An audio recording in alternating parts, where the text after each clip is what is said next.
Bucs Packers this Sunday. Let's talk about it on the Boat Parade. You know you can look me in the eye. Yo. My name is Jared. His name is Ryan, and we are The the Boat Boat Parade. Parade. Thank you guys for liking, commenting, and subscribing. As always, this Sunday, the Bucs are taking on the Green Bay Packers in the home opener of the 2022 NFL season. We're going to talk about a little pregame action of what to expect this Sunday, our thoughts on what the game is going to be like. So currently, as it stands, the Packers have lost a game. They're 1-1 going into this game. Last week, or I guess this past week, they beat the Bears. And obviously, They looked rough week one, really bad. They And didn't then look good week one. They pulled it together against the Bears. I played think very well. 27-10 or something was the score of that game. And then the Buccaneers obviously are still undefeated. I know that word is a little premature when you're 2 games in, but undefeated. Took on Dallas, beat Dallas in a pretty kind of blowout, low scoring, but a blowout game. And then we took on the Saints. What's their definition of a blowout? Not the Cowboys-Bucs score, but let's keep it rolling. I'd say if you more than quadruple the other team's score, it's a blowout. But they could have gotten right back in it very quick. It's not. Yeah, it wasn't that much of. I mean, it's like 2 touchdowns back in the game. A blowout's like put the backups in. Yo, there was a Super Bowl at halftime. Remember that Super Bowl? What was it? Seahawks. We're getting way off track. Anyway, but listen, it was the Broncos. It was the when Peyton Broncos. Manning played I thought that was a blowout, and they came back and blew back. Here's the deal. So the Buccaneers are 2-0 going into this game. Now, the overall record for the all time these teams have faced each other is 33 wins to the Packers versus 23 wins for the Bucs, and then one kind of fizzle out Scrambolini. The past 4 times that they've played, though, the Bucs have only won once, and it was the most recent time in the playoffs. The NFC Championship, January 2021, the NFC East Championship. The NFC Championship. So last time that that we played them, actually. And this is cool. This is the 5th time that Tom Brady is going to face Aaron Rodgers while both are starting position quarterbacks in their history. That's why it was the most sought-after game in the NFL for the entire season. Here's going to be the keys to the game. The Bucs have to get things rolling on offense, and they have to play solid defense and continuing to do that. They're one of the best teams in the NFL on defense.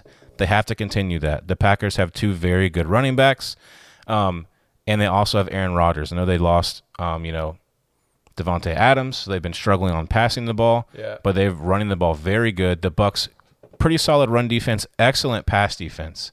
So if they can stop the run, force them into passing, only having a couple options at the wide receiver position, missing Devontae Adams, I think that's where they can excel.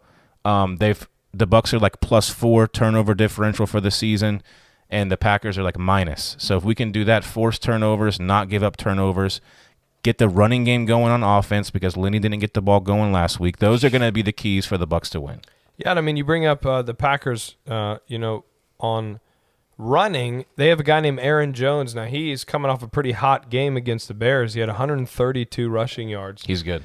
And so is A.J. Dillon. And so is A.J. Dillon. So obviously we have to deal with that defensively. We do have overall the 5th best defense in the league so far. As the ratings come in, I believe our offense is 24th overall. Now, obviously, we still won, and that's what's interesting is the way that we have won these 2 games is a little unconventional. We would have thought they would have been very high-scoring games. Brady would have had 3-4 touchdowns. I mean, it was going to be big.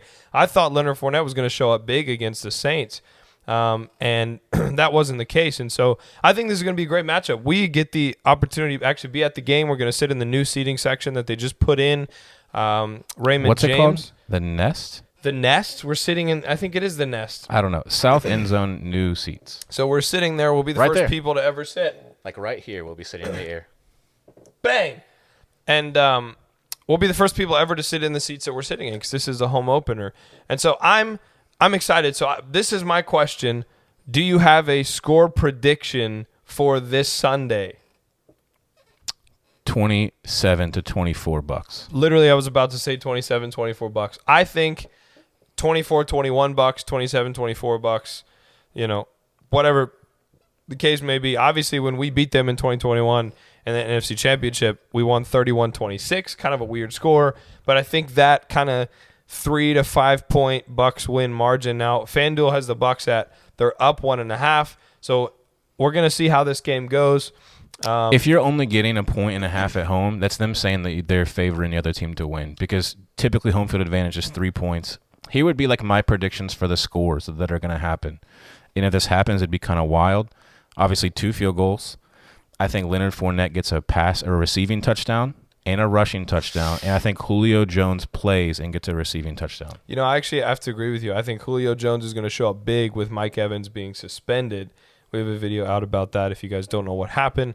And then, yeah, I mean, I think receiving yards are going to be really good this game for both teams. I think both teams want to give their quarterback an opportunity to show they're better than the other quarterback. This is a quarterback duel. This is one of the great slugger quarterback duels of all time. That's why it's such a high-selling game. And so I think you could easily see 300-400 passing yards. But that's like Tom Brady has 400 passing yards on the season. Yeah. So it's the offensive line. Can they pass block and hold the defensive line and the pass rush long enough? That's why you have to be able to establish the run. If you can establish the run, you leave the defense guessing. Then they don't know if it's always pass. If they know it's always pass, then they can pin their ears back and go after the quarterback and put 7 back in coverage, and now he has nowhere to throw. So establish the run, and then work off the play action off of it. Dump the short passes to Leonard Fournette out of the backfield. Look to see a lot of that happening. We're super excited. Well, listen, as always, guys, if you enjoyed this video, please like, subscribe to us, and we'll be there at the game, in the nest, or whatever you call it, somewhere up in there.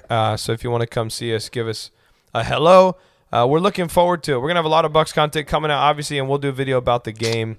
And so be looking for that. But we'll see you guys next time on The Boat Parade. You know you can look me in the eye. It's all because of Jesus. He the reason I'm alive. I live by faith, by grace. You know that I ain't gotta strive. They told me, tone it down.